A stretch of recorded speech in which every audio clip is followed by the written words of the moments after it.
ఇకపోతే ఈరోజు నెల్లూరు నగర వైఎస్ఆర్ కాంగ్రెస్ పార్టీ ఇన్ఛార్జ్ శాసన మండలి సభ్యులు చంద్రశేఖర్ రెడ్డి గారు పాత్రికేయుల సమావేశం ఏర్పాటు చేసి నారాయణ సార్ గురించి మాట్లాడడం జరిగింది. పాపం చంద్రశేఖర్ రెడ్డి గారు మరి ఏం విన్నాడో, ఎవరేం చెప్పారో, ఏం మాట్లాడుతున్నాడో తెలిసినట్లే. అయ్యా చంద్రశేఖర్ రెడ్డి గారు, మీరు గనక వినకపోతే పూర్తిగా మరొకసారి వినండి. నారాయణ సార్ గారు ఏం మాట్లాడాడో, లేదంటే మీకు ఎవరైతే పంపించారో వారిని అడిగి తెలుసుకోండి, లేదా మమ్మల్ని అడిగితే మేము చెప్తాం. నారాయణ సార్ గారు చాలా స్పష్టంగా చెప్పారు. ఏదైతే 2019-24 మధ్య గత ప్రభుత్వంలో అక్రమంగా, అన్యాయంగా, దుర్మార్గంగా తెలుగుదేశం పార్టీ నాయకుల మీద అక్రమ కేసులు బనాయించి రౌడీ షీట్లు ఓపెన్ చేశారో, సహజంగా పోలీసు నియమావళి ప్రకారం ఏదైతే రౌడీ షీట్లు గత అనేక సంవత్సరాలుగా ఉన్నాయో వాటిని ప్రతి సంవత్సరం డిసెంబర్ నెలలో స్క్రూటినీ చేసి ఏదైతే ఆ రౌడీ షీట్ తొలగించేదానికి అవకాశం ఉందో వాటన్నింటినీ తొలగించడం జరుగుతుంది. అది దృష్టిలో పెట్టుకొని నారాయణ సార్ చాలా స్పష్టంగా,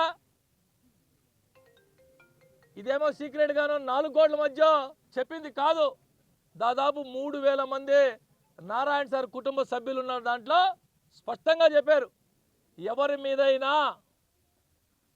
మీదైనా గత ప్రభుత్వంలో అక్రమంగా, అన్యాయంగా, దుర్మార్గంగా కేసులు పెట్టి రౌడీ షీట్లు పెట్టి ఉంటే నా దృష్టికి తీసుకురండి. స్థానికంగా ఉన్న మీ మన తెలుగుదేశం పార్టీ నాయకత్వం ద్వారా కావచ్చు, లేదంటే నారాయణ సార్ గారి కార్యాలయంలో పనిచేసే సిబ్బంది దృష్టికైనా తీసుకొస్తే నేను పరిశీలించి ఎస్పీ గారికి పంపించి ఎస్పీ గారి ద్వారా కూడా వెరిఫై చేయించి అవి నిజంగా దొంగ కేసులు అయి ఉంటే, తప్పుడు కేసులు అయి ఉంటే, దుర్మార్గంగా రౌడీ షీట్లు ఓపెన్ చేసి ఉంటే, కేవలం తెలుగుదేశం పార్టీలో తిరుగుతున్నారనే ఒకే ఒక కారణంతో వారి మీద అక్రమ కేసులు బనాయించి రౌడీ షీట్లు కానీ పెట్టి ఉంటే నేను ఎస్పీ గారితో మాట్లాడి అర్హులైన ప్రతి ఒక్కడికి కూడా న్యాయం చేస్తానని చెప్పారు. ఇందులో తప్పే ఉందని నేను అడుగుతున్నా, తప్పే ఉంది అని అడుగుతున్నా. పాపం తెలిసినట్లే చంద్రశేఖర్ రెడ్డి గారికి. అయ్యా చంద్రశేఖర్ రెడ్డి గారు, తెలియకపోతే తెలుసుకోండి. దుర్మార్గంగా తప్పుడు కేసులు పెట్టినటువంటి తెలుగుదేశం పార్టీ నాయకులు, కార్యకర్తలు మీరు ఏదైనా ఇబ్బందులుంటే ఆ నియోజకవర్గం నుంచి ప్రాతినిధ్యం వహిస్తూ రాష్ట్రంలో ఒక మంత్రి హోదాలో ఉన్న నాయకుడు తమ కోసం, తమ పార్టీ కోసం కష్టపడి పనిచేసి అన్యాయంగా పార్టీ కోసం పనిచేసిన దానికి అక్రమ కేసులు బనాయించుకొని రౌడీ షీట్లు పెట్టించుకున్న దానికి నేనంతా పరిష్కారం చూపిస్తా అంటే తప్ప ఎక్కడైనా ఉందా ఇది అని అడుగుతున్నా. చంద్రశేఖర్ రెడ్డి గారు రాజకీయాల్లోకి వచ్చి పాపం 3 సంవత్సరాలు 4 సంవత్సరాలు కూడా అయినట్లే. పార్టీ కోసం పనిచేసిన కార్యకర్తల్ని, వ్యక్తి గెలుపు కోసం పనిచేసిన కార్యకర్తల కోసం, నాయకుల కోసం ఎంత దాకైనా పోయి పనిచేసేదే నాయకుడు యొక్క లక్షణం. తమ కోసం పనిచేసిన కార్యకర్తలు, నాయకులు కష్ట సుఖాలు తెలుసుకొని, అడిగి మరీ తెలుసుకొని వారి కష్ట సుఖాలు తీర్చేదే మా నారాయణ సార్ నైజం అని చెప్పి ఈ సందర్భంగా చంద్రశేఖర్ రెడ్డి గారికి తెలియజేస్తున్నా. ఇకపోతే ఏదేదో మాట్లాడారు, స్మార్ట్ సిటీ గురించి కూడా మాట్లాడారు.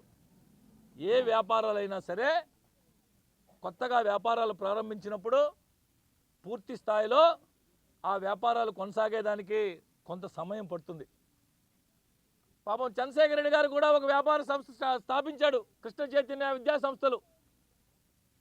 కాలేజీ పెట్టిన రోజే నీ కాడ ఇంతమంది స్టూడెంట్స్ లేరు సార్, కాలేజీ స్టార్టింగ్ రోజే మీ కాడ ఇంతమంది విద్యార్థులు లేరు, దేనికైనా కొంత సమయం పడుతుంది.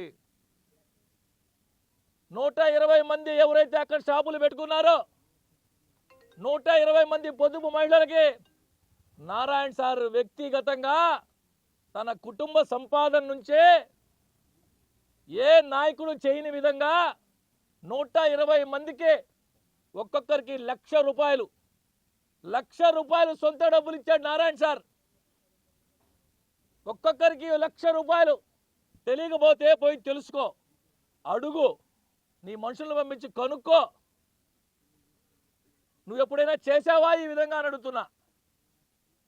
ఒక్కొక్క షాపు పెట్టుకున్న వారికి ప్రభుత్వం నుంచి వచ్చే ప్రోత్సాహకాలు కాకుండా ప్రభుత్వం వైపు నుంచి అన్ని రకాల రావాల్సినటువంటి సదుపాయాలని కల్పిస్తూ, ఇవి కాకుండా నారాయణ సార్ సొంత నిధులు, వారి కుటుంబం కష్టపడి సంపాదించిన ఆస్తిలో ప్రతి ఒక్కరికి ₹1,00,000 లెక్కన 120 మందికి ఇచ్చాడు నారాయణ సార్.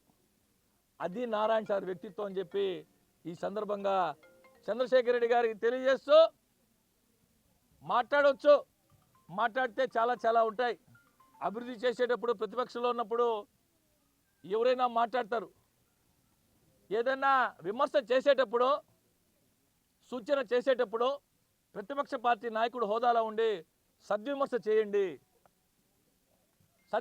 చేయండి, మంచి సూచనలు ఇవ్వండి, నగర అభివృద్ధికి దోహదపడండి. రండి, మీకు తెలిసిన ఏదో ఉంటే నారాయణ సార్ దగ్గరికి వచ్చాయి, సార్ ఈ చేస్తే బాగుంటాయని చెప్పండి, ఈ చేస్తే నగరం మరింతగా అభివృద్ధి పదంలో ముందుకు పోతుందని చెప్పండి. అంతేగాని ఈ విధంగా మాట్లాడడం మంచి పద్ధతి కాదు అని చెప్పి చంద్రశేఖర్ రెడ్డి గారికి హితవు పలుకుతున్నాను.